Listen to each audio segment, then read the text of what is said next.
ভারতের সাপ্তাহিক magazine the উইককে সম্প্রতি দেওয়া এক সাক্ষাৎকারে জামায়াতের আমির ডাক্তার শফিকুর রহমান তুলে ধরেছেন দলের এক নতুন রূপরেখা। সেখানে ক্ষমা প্রার্থনা থেকে শুরু করে হিন্দু প্রার্থী মনোনয়ন উঠে এসেছে চমকপ্রদ অনেক তথ্য।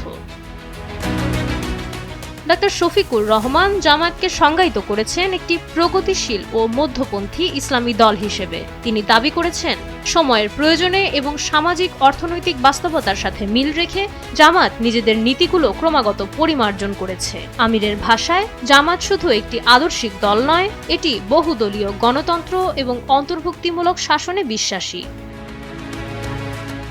সাক্ষাৎকারে উঠে এসেছে তরুণ প্রজন্মের কথা। তিনি জানান, দীর্ঘ সময় নানা প্রতিকূলতার মধ্যে থাকলেও জামায়াত সাধারণ মানুষের সঙ্গে সম্পর্ক ছিন্ন করেনি, যার প্রমাণ হিসেবে তিনি উল্লেখ করেছেন ঢাকা বিশ্ববিদ্যালয় সহ বিভিন্ন উচ্চশিক্ষা প্রতিষ্ঠানে তাদের ছাত্র সংগঠনের সাফল্য। দুর্নীতি ও অপশাসনের বিকল্প হিসেবে তরুণরা এখন জামায়াতের সুশৃঙ্খল কাঠামোর প্রতি আগ্রহী হচ্ছে বলে তিনি মনে করেন।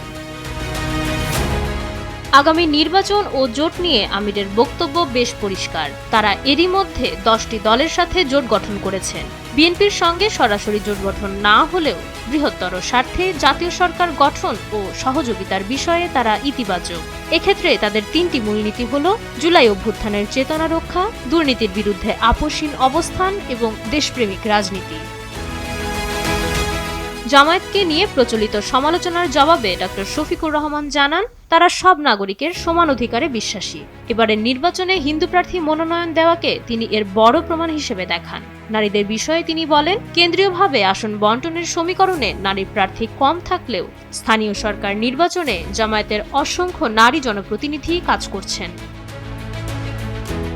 সাক্ষাৎকারের সবচেয়ে আলোচিত অংশটি ছিল অতীতের ভুল নিয়ে। ডাক্তার শফিকুর রহমান অত্যন্ত স্পষ্ট ভাষায় বলেন, 1947 সাল থেকে বর্তমান পর্যন্ত যদি কোনো জামায়াত সদস্যের দ্বারা কেউ ক্ষতিগ্রস্ত হয়ে থাকেন, তবে তার জন্য তিনি ক্ষমা প্রার্থী।